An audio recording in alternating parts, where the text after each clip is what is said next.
예레미야 애가라는 이 제목은 우리가 볼 때 슬픈 노래, 한글로는 그렇게 우리가 해석이 되지만 이 예레미야 애가는 원래 히브리어로 시로 기록되어 있는 글입니다. 그래서 우리가 한 절 한 절 읽을 때에 시에는 함축적인 의미가 포함이 되어 있기 때문에 그 함축적인 의미를 우리가 고려하면서 이 성경은 살펴봐야 합니다.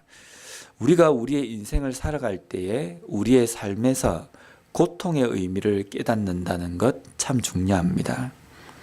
지금 유다 백성들이 당하고 있는 이 고통에는 의미가 있습니다. 물론 유다 백성들이 하나님의 말씀대로 살지 않았기 때문에 이 어려움과 이 환란이 있는 것이지만, 그럼에도 불구하고 하나님께서는 분명히 남유다 백성들이 이 어려운 상황을 통해서 무언가를 깨닫기를 원하시는 그 마음이 있습니다. 오늘 예레미야는 그러한 의미가 무엇인지를 오늘 본문을 통해서 우리에게 보여주고 있습니다. 먼저 12절 말씀에 보면 지나가는 모든 사람들에게 지금 외칩니다. 당신들에게는 이런 고통이 있는지 한번 살펴보십시오. 이런 고통이 당신들과 관계가 있는지 한번 돌아보십시오. 얼핏 우리 한글 성경을 보면은 이것은 우리가 지금 당하는 이 고통을 거울 삼아서 당신들에게도 이런 고통이 일어나지 않는지를 돌아보십시오라는 이러한 의미로 우리가 해석이 되지만, 히브리어 원어에는 원어적인 해석을 하면 이 내용은 무슨 뜻이냐면, 지금 우리가 당하고 있는 이 고통은 당신들에게는 전혀 나타나지 않는 고통입니다. 이런 뜻입니다. 이게 무슨 뜻이냐면요, 지금 우리가 당하고 있는 이 고통은 우리가 하나님 앞에 잘못함으로 인하여서 하나님께서 하나님의 진노하심을 우리에게 지금 내리신 것이기 때문에 당신들과는 전혀 관계가 없습니다. 절대로 당신들에게는 이런 일이 일어나지 않을 것입니다 라는 이 뜻입니다. 왜 이런 말을 하냐면, 이 일은 하나님께서 우리에게 직접 내리신 것이고, 하나님께서 우리에게 이 고통을 내리신 것은 우리가 하나님의 백성인데 하나님의 백성답게 살지 않았기 때문입니다 라는 겁니다.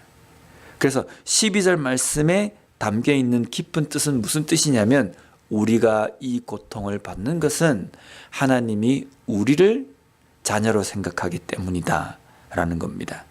히브리서 12장 7절과 8절 말씀에 보면, 너희가 참음은 징계를 받기 위함이라. 하나님이 아들과 같이 너희를 대우하시나니 어찌 아버지가 징계하지 않는 아들이 있으리요. 징계는 다 받는 것이거늘 너희에게 없으면 사생자요 친아들이 아니니라. 징계, 고난 가운데 그 고난의 의미는, 내가 하나님 앞에 고난을 받는 것은 하나님께서 나를 자녀로 생각하기 때문이시다. 만약에 내가 이 고난, 고통이 징계가 없다고 한다면 우리는 친아들이 아니라 사생자다. 히브리서에 나와 있는 말씀입니다. 지금 남유다 백성들이 고통을 당하고 그리고 징계를 받는 이 가운데서 그들이 깨닫고 붙들고 있는 것은 이러한 삶의 자세, 이러한 태도여야 한다라고 우리에게 말씀하고 있습니다. 우리가 징계, 고난 가운데 있을 때에 더 비참한 것은 징계와 고난이 문제가 아니라, 징계와 고난 가운데서 왜 우리에게 이런 고난을 주십니까? 정말 하나님이 살아계십니까? 하나님이 살아계시다면 왜 하나님의 백성인 저에게 이런 어려움을 주십니까? 라고 원망하는 자세입니다.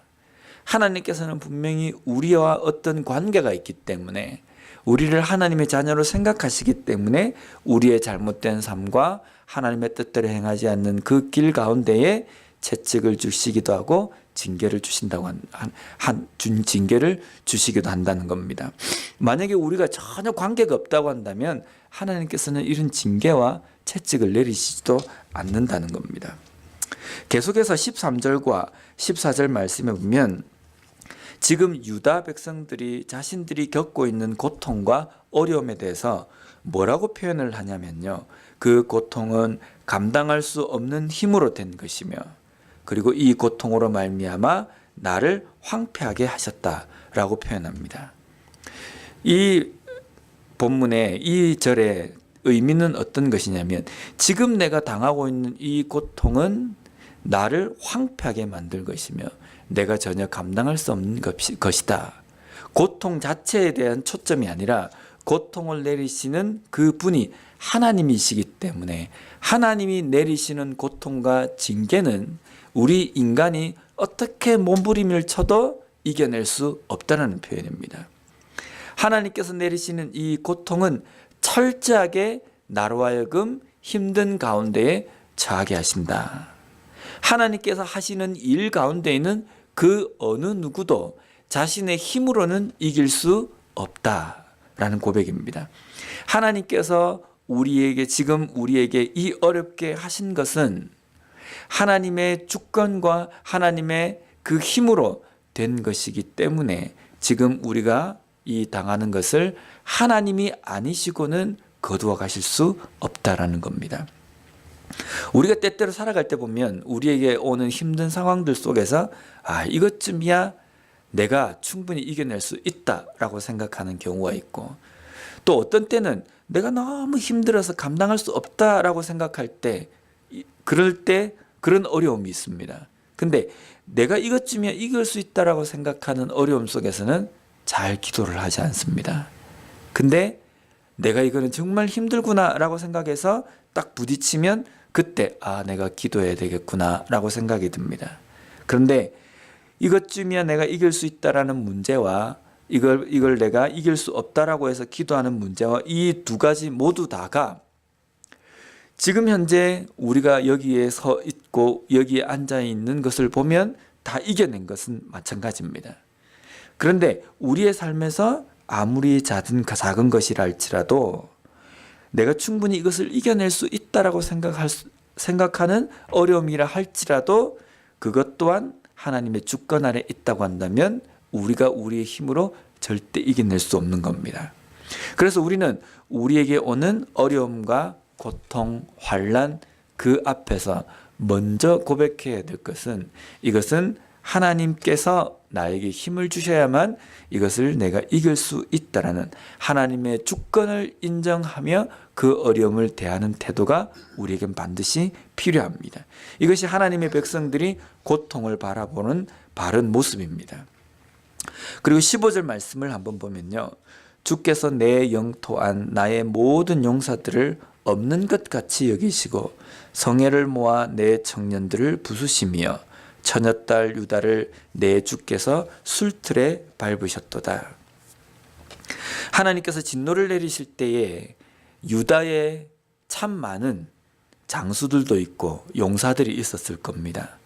바벨론이 예루살렘에 침공을 하게 될 때 적어도 남유다는 바벨론에 뭔가 대항을 한번 해보거나 아니면은 비등한 어떤 싸움을 싸우다가 이렇게 패배를 하거나 이런 모습이 아니라 지금 예레미야가 남유다가 패망한 그 가운데에 하나님께서 그 징계를 내리신 것이기 때문에 남유다 영토 안에 있던 모든 용사들을 없는 것 같이 하셨다.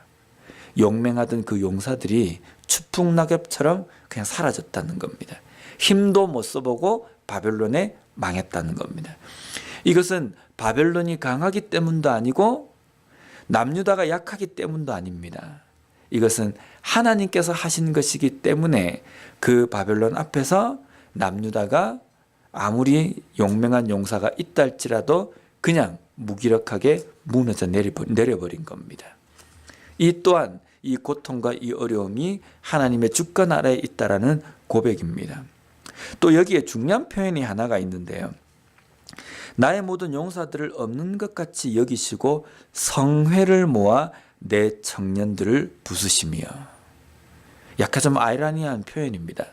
지금 바벨론이 확 모여가지고 예루살렘을 쭉 둘러싸서 이제 공격을 하려고 합니다.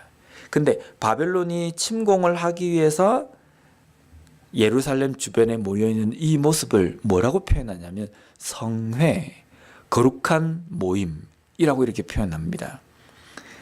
이게 좀 아이러니합니다.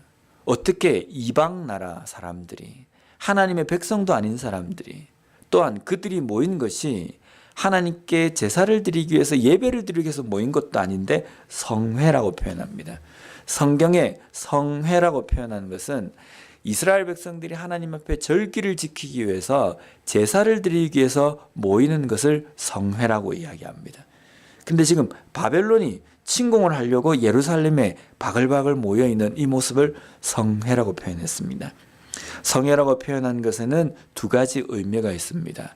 첫째는 바벨론을 모아서 지금 이 예루살렘을 치려고 하시는 그 주권자가 하나님이시기 때문에, 하나님께서 모이게 하신 것이기 때문에 이것을 성회라고 역설적으로 표현했습니다. 또 한 가지는 이 모임을 성회라고 이야기하는 것은 이스라엘 백성들이, 남유다 백성들이 하나님 앞에 절기를 지키기 위해서 성막에 모이고 성전에 모이고 또 제사를 드리기 위해서 모이는 그 모임을 남유다 백성들은 자신들이 성회라고 이야기했습니다. 야, 지금 우리가 제사를 드리고 하나님 앞에 절기를 지키기 위해서 모였다. 우리가 모이는 이 모임은 성회다 라고 이야기를 했습니다. 근데 하나님 앞에 그 모임은 성회가 아니었습니다. 그냥 단순하게 남유다 백성들이 자신들이 그냥 모인 모임이었습니다. 왜냐하면 남유다 백성들이 모여서 절기를 지킨다고 왔지만 그들의 마음은 절기를 지키는 데 있지 않았습니다. 마음은 이미 다른 데 가 있고 그냥 몸만 여기에 나와 있기 때문에 하나님의 눈에는 남유다 백성들이 모이는 그 모임이 성회가 아니었습니다. 그런데 바벨론이 모여있는 이 모습은 내가 모았기 때문에, 하나님께서 모으셨기 때문에 이것을 내가 성회라고 칭한다. 이것 또한 역설적인 표현입니다. 너희들이 성회라고 모였던 그 모임은 성회가 아니다. 그것은 너희들이 그냥 단순하게 모인 모임이지 나를 위해서 모인 모임은 아니다. 지금 너희들을 치기 위해서 모인 이 바벨론의 이 모임이 오히려 성회이다. 왜냐하면 내가 모은 것이기 때문이다 라는 이 역설적인 표현입니다. 또한 계속해서 보면, 말씀해 보면 처녀딸 유다를 내 주께서 술틀에 밟으셨도다, 이런 표현이 있습니다. 남유다 백성들이 하나님을 위해서 모인다라고 하는 그 성회 모임에 기뻐하며 또 자기들끼리 축제를 벌립니다. 축제를 벌 때 그 축제의 중심에 있는 것이 술입니다. 어쩌면은 그 축제에서 그 술이 술틀에서 줄줄줄줄 흘러내리는 그 모습이 하나님을 위해서 모인 모임이 아니라 자신들의 즐거움을 위해서, 자신들의 자기 만족을 위해서 모임 가운데 그들을 취하게 하는 그 술이 흘러 넘치는 것을 빗대어서 이런 표현을 씁니다. 너희들이 모여서 너희들이 웃고 너희들이 떠들며 너희들의 자신들을 위해서 축제를 벌릴 때에 그 술틀에서는 술이 흘러 넘쳤겠지만 하나님께서 너희들에게 진노하시는 그날에 그 술틀에서는 16절 말씀에 보면 눈물이 물같이 흘러내릴 것이다 라는 표현입니다. 웃고 떠들기 위해서 술틀에서 술을 짜내는 그 시간들이 이제는 바뀌어져서 그 틀에서 술이 흘러내리는 것이 아니라 눈물이 비같이 흘러내릴 것이다 라는 겁니다. 우리의 삶에서 분명 우리의 고통 가운데 하나님의 뜻이 있습니다. 물론 모든 고통이 하나님께서 어떤 의미를 두고 주신 것이라고 표현하기는 어렵습니다. 하지만 때때로 우리의 삶에 다가오는 그 고통의 의미가 무엇인지를 깨닫고 그 뜻을 발견하고 사는 것이 우리의 삶에서 중요합니다. 나에게 다가오는 이 고통과 어려움은 하나님께서 나를 멸망시키기 위해서 주신 것이 아니라 하나님께서 나를 자녀로 생각하시기 때문에 그 자녀를 징계함같이 바른 길로 돌아오게 하시기 위해서 우리에게 이 고통을 주시는 겁니다. 그렇기 때문에 우리의 삶에 그런 의도로 주신 고통의 의미를 깨닫고 그 고통을 대함으로 인하여서 오늘도 하나님의 뜻을 발견하며 살아가는 우리 모두가 되었으면 좋겠습니다. 기도하겠습니다.